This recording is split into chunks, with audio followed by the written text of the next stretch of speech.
Students, welcome to ज्ञान classes.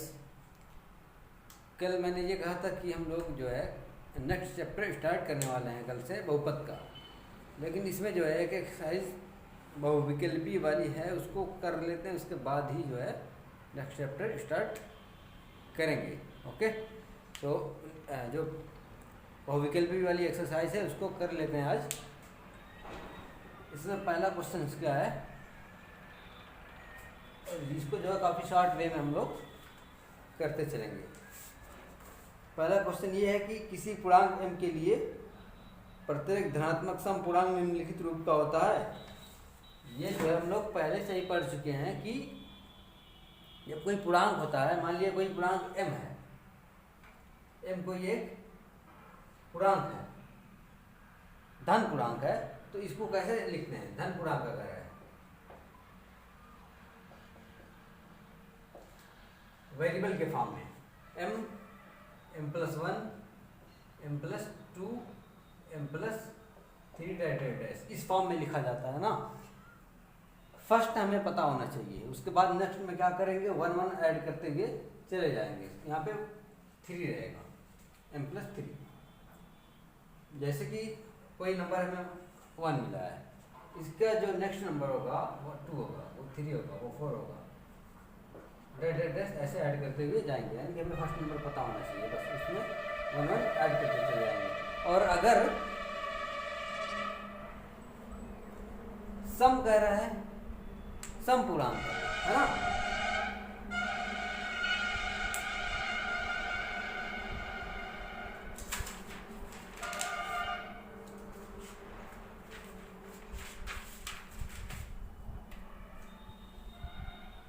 और अगर वो एक सम पूर्णांक है तो उसके लिए क्या करते हैं,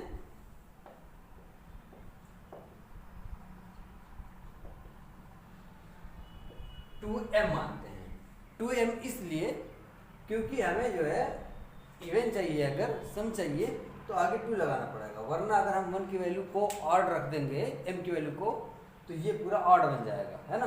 तो इसमें अगर 2m मानेंगे तो m की वैल्यू चाहे ऑड रखेंगे या इवन रखेंगे, ये पूरा का पूरा क्या आएगा, इवन आएगा, सम आएगा, राइट। इसलिए अब हमें पहला नंबर पता हो गया, उसके बाद आगे क्या करेंगे, 2 ऐड करेंगे। 2 इसलिए ऐड करेंगे क्योंकि अगर हमारे पास कोई सम नंबर है, इसके बाद का नेक्स्ट नंबर जो सम है उसको पता करने के लिए 2 ऐड किया जाता है, 4। इसका नेक्स्ट पता करने के लिए 2 ऐड किया जाता है, 6। ऐसे तो सम में जो है हम लोग 2 क्या करेंगे, ऐड करते चले जाएंगे। 2m+2 अभी है, नेक्स्ट क्या होगा, 2m+4 होगा, नेक्स्ट क्या होगा, 2m+6 होगा, डैश आगे इस तरह से होता चला जाएगा। विषम के लिए क्या करते हैं, विषम के लिए भी विषम पूर्णांक अगर 2m+1 मानते हैं पहला नंबर, ठीक है, 2m+1 मानेंगे पहला नंबर। चेक कर लेते हैं ये ऐसा क्यों होता है। देखो यहाँ पे रखेंगे अगर 0 तो आएगा 1 जो कि विषम, यहाँ पे रखेंगे 1 तो आएगा 3 जो कि विषम है, यहाँ पे रखेंगे 2 तो आएगा फिर 3, तो 1 3 5 यही तो होता है विषम, इसलिए 2m+1 हमें मानना पड़ता है इसको। जब फर्स्ट नंबर पता चल जाता है तो नेक्स्ट का पता करना बहुत ईजी होता है। उसमें क्या करते हैं, 2 ऐड करते चले जाते हैं, 2 हर उसमें ऐड करेंगे। ये तो वेरिएबल है, ये तो वही रहेगा, इस कांस्टेंट में जो है 2 को ऐड कर देंगे तो 3 बन जाएगा। इसका नेक्स्ट पता करना है तो इसमें भी 3 ऐड करेंगे, 2 ऐड करेंगे तो ये बन जाएगा 5। ऐसे इस तरह से आगे चला जाता है, ठीक है। तो इस पहले क्वेश्चन में क्या कह रहा था कि हमें सम पूर्णांक बताना है, तो सम पूर्णांक क्या हो जाएगा, इसमें 4 ऑप्शन गिवन है, जिसमें से पहला है m, ऑप्शन ए क्या है, m, बी क्या है, m+1, सी क्या है, 2m, ऑप्शन डी क्या है, 2m+1 है। तो सब के लिए यही हो जाएगा ना, सी हो जाएगा, राइट। और ये विषम है, ये एक धन पूर्णांक है, दोनों क्लियर है। नेक्स्ट क्वेश्चन क्या है,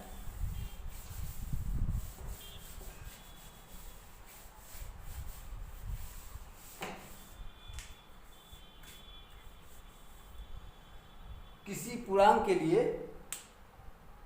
प्रत्येक धनात्मक विषम पूर्णांक निम्नलिखित रूप का होता है। सेम टू सेम देखो इसमें भी वही है। किसी पूर्णांक q के लिए प्रत्येक धनात्मक विषम पूर्णांक निम्नलिखित रूप का होता है। यहाँ पे क्या गिवन है? A option q+1, sorry q है पहले, B option q+1, C option 2q, D 2q+1। तो विषम के लिए ये डी वाला हो जाएगा, क्योंकि अभी अभी बताया है 2q+1 में विषम होता है, राइट। थर्ड क्या है? निम्नलिखित यूक्लिड थ्योरम में कहती है कि दो धनात्मक पूर्णांक ए और बी के लिए ऐसे अद्वितीय पूर्णांक क्यू और आर का अस्तित्व है कि A equal to B Q plus R, जहाँ पे आर निम्नलिखित को औसत ही संतुष्ट करेगा। देखो यूक्लिड थ्योरम गिवन है, A equal to B Q plus are,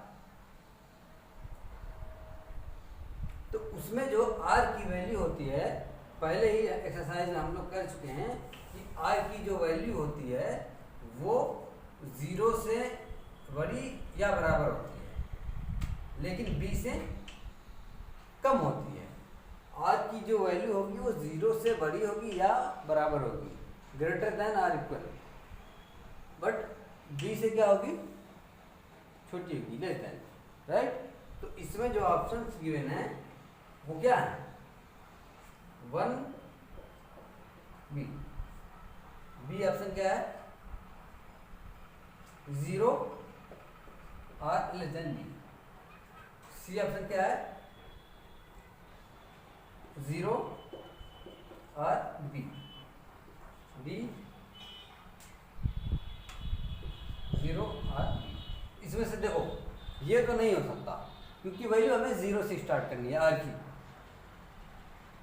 इसमें ये कह रहा है b के इक्वल हो गया, 0 से बड़ा है, b से छोटा है, बट बराबर b है b के, तो b के बराबर नहीं हो सकता। अगर b के बराबर हुआ ये तो टेबल वन टाइम और जाने लगेगा, क्लियर है। जैसे ये एग्जांपल के तौर पे देखते हैं, अगर हमें 20 में डिवाइड करना है 3 से, ठीक है, तो यहाँ पर जो रिमाइंडर बचेगा, यहाँ पे जो रिमाइंडर बचेगा वो इससे क्या होगा? कम होगा। ये ए होता है, ये बी होता है, ये क्यू होता है और ये आर होता है, यानी कि आर हमेशा बी से कम रहेगा।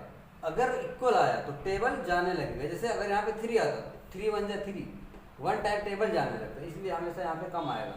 तो आर की वैल्यू बी के बराबर नहीं हो सकती, उससे कम ही रहेगी, तो ये हो जाएगा रॉन्ग। सी में देखते हैं, ये सही है, ऑप्शन सी सही है, क्योंकि 0 के इक्वल हो सकती है, 0 की इक्वल यहाँ पे हो सकती है। अगर हम यहाँ से 4 से डिवाइड कर देंगे तो 5 टाइम जाएगा और यहाँ पे क्या आएगा? 20 आएगा, 0 आ गया, 0 आ सकती है, ठीक है, लेकिन ये जो रहेगा रिमाइंडर इसके डिवाइजर के इक्वल नहीं होगा। ओके, नेक्स्ट में क्या है?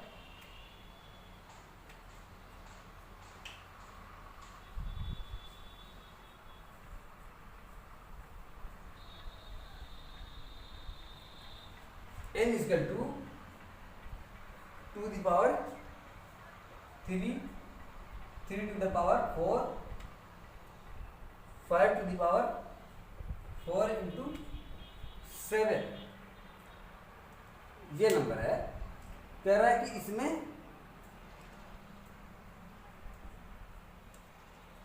तो संख्या n में निरंतर शून्य होंगे। n में जो है कंटिन्यू कितने शून्य होंगे? राइट, 0 होंगे, ठीक है।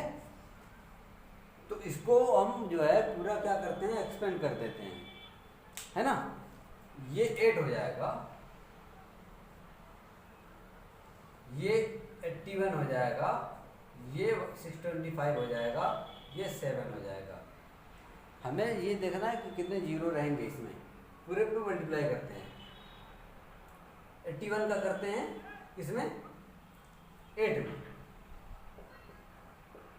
8 1 जा 8, 8 8 जा 64, क्लियर है। अब 625 है, तो 625 का इसमें कर लेंगे। इसमें जो है मल्टीप्लाई करेंगे तो क्या आएगा, साइड में हम लोग कर लेंगे। तो ये आएगा 405000। इसमें हमें 7 से करना है अभी। ये 30 डाउन हो जाएगा, ये करेंगे तो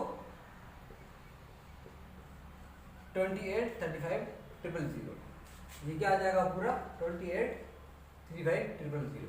ये पूछा था कि इसमें जो है निरंतर कितने शून्य है, कंटिन्यू कितने जीरोस हैं, तो क्या हो जाएगा 3 शून्य हो जाएंगे, जो कि ऑप्शन कौन सा सही है, बी।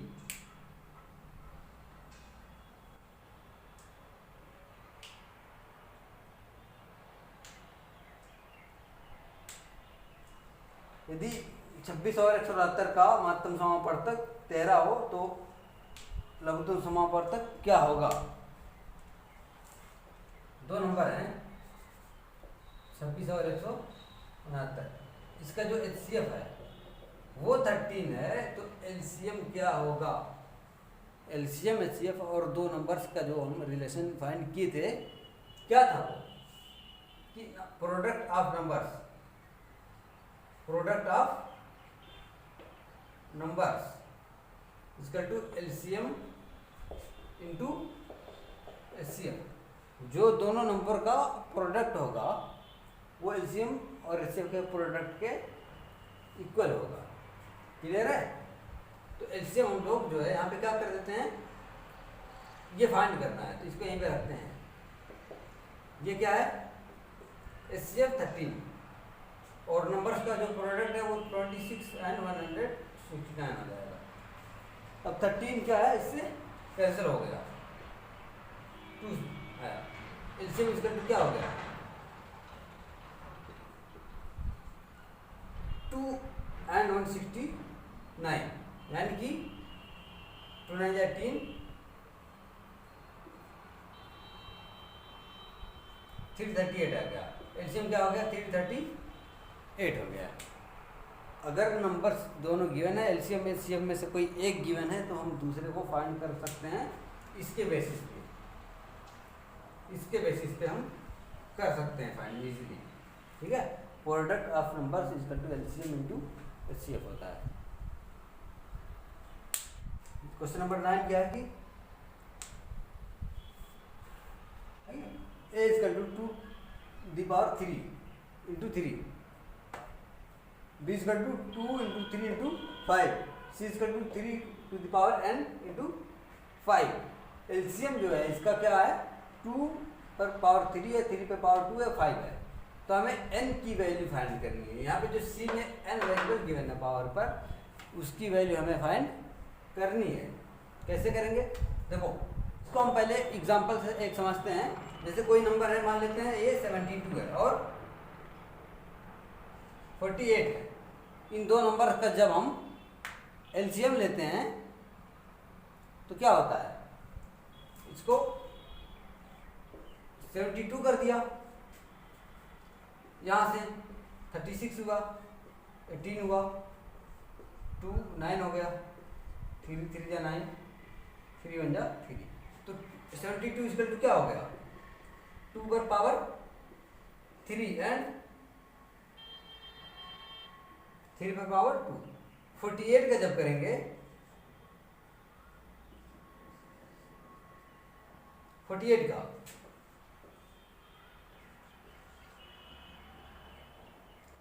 2 से जाएगा 24 टाइम, और 2 से करेंगे तो 12 आएगा, 2 से करेंगे तो 6 आएगा, 2 से 3, 3 से 1। क्लियर है। 2 की पावर 4 इंटू 3 हो जाएगा।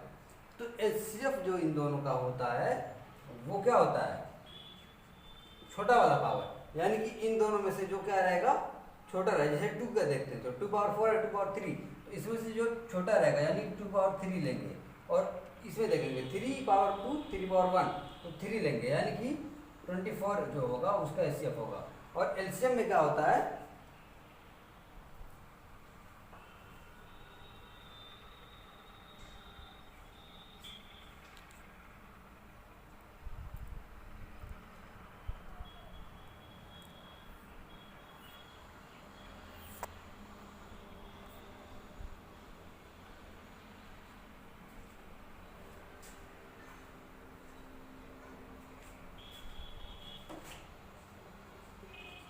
इन दोनों में से जो बड़ा पावर होता है उसको ले लेते हैं। जैसे 2 की पावर 4 ये बड़ा है, इसको लेंगे, और इसमें दोनों में 3 टू की पावर 2 बड़ा है, 3 पावर 2 बड़ा है, तो इसको ले लेंगे। यानी कि जो है ये हो जाएगा 16, ये हो जाएगा 9, ये हो जाएगा एलसीएम इसका 144 हो जाएगा। जब इसका एलसीएम निकालेंगे तो 144 आएगा, इसका एलसीएम निकालेंगे तो क्या होगा 24 आएगा। ठीक है, इस तरह से भी एचसीएफ में दोनों में से जो छोटा पावर होगा, ये 2 पर पावर 3 छोटा है तो ये लेंगे, और इन दोनों में 3 छोटा है तो 3 को लेंगे एचसीएफ में, और एलसीएम में क्या करते हैं दोनों में जो बड़ा होता है उसको लेते हैं। ठीक है, तो यहाँ पे देखो अगर एलसीएम ये आया इन तीनों से, ठीक है, पहले तीनों में देखते हैं 2 का पावर क्या है। यहाँ पे 3 है, यहाँ पे 2 है, यहाँ पे कुछ नहीं है, तो सबसे बड़ा क्या है 2 पावर 3, इसलिए यहाँ पे 2 पावर 3 लिया गया। इसमें क्या है 3 पावर 1, इसमें भी 3 पावर 1, और इसमें क्या है 3 पावर n है। अगर एलसीएम 2 आ रहा है, 3 पावर 2 आ रहा है, तो यहाँ पर सबसे बड़ा जो पावर होगा तीनों में वो 3 पावर 2 रहा होगा, तभी 3 पावर 2 यहाँ पे डाउन हुआ है। तो अगर यहाँ 1 1 है तो यहाँ पे ऑब्वियसली 3 पावर 2 रहा होगा, यानी कि n की वैल्यू जो है क्या हो जाएगी 2 हो जाएगी। ठीक है, एक बार फिर से देखते हैं। एलसीएम में इन सब में जो सबसे बड़ा पावर होता है वो लिया जाता है। जैसे 2 पावर 3 है, यहाँ पे 2 है, यहाँ पे कोई नहीं है, 2 का पावर 0 है। ठीक है, तो इसमें सबसे बड़ा ये है तो इसलिए इसको लिया गया। इसमें 3 पावर 1 3 पावर 1, अगर यहाँ पे 3 पावर 2 आ रहा है तो इन तीनों में से सबसे बड़ा पावर 3 पावर 2 रहा होगा। अगर यहाँ नहीं तो यहाँ रहा होगा 3 पावर n, यानी कि n की प्लस पे 2 हो जाएगा। क्लियर? 11 क्या कह रहा है, यदि pi square X cube pi square, बीच का 2 क्या है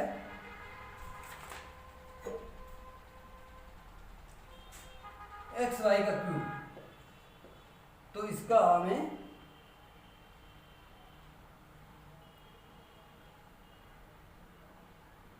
एचसीएफ बताना है।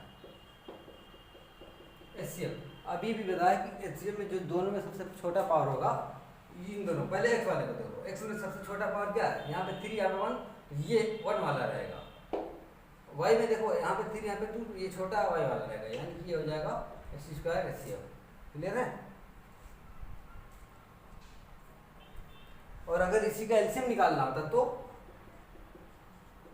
बड़ा पावर, यानी कि एक्स का क्यूब बड़ा पावर है तो ये लेंगे, वाई वाले में वाई पावर 3 बड़ा है तो ये लेंगे, X cube Y cube LCM हो जाएगा इसका।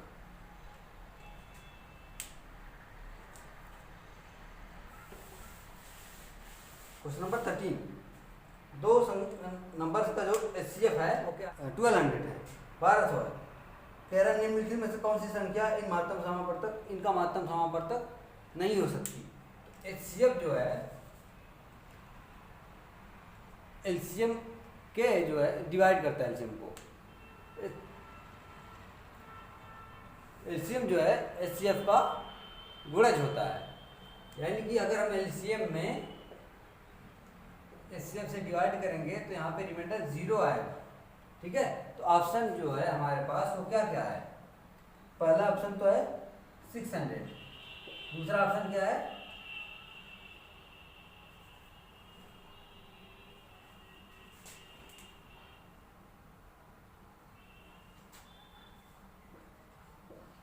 500 है,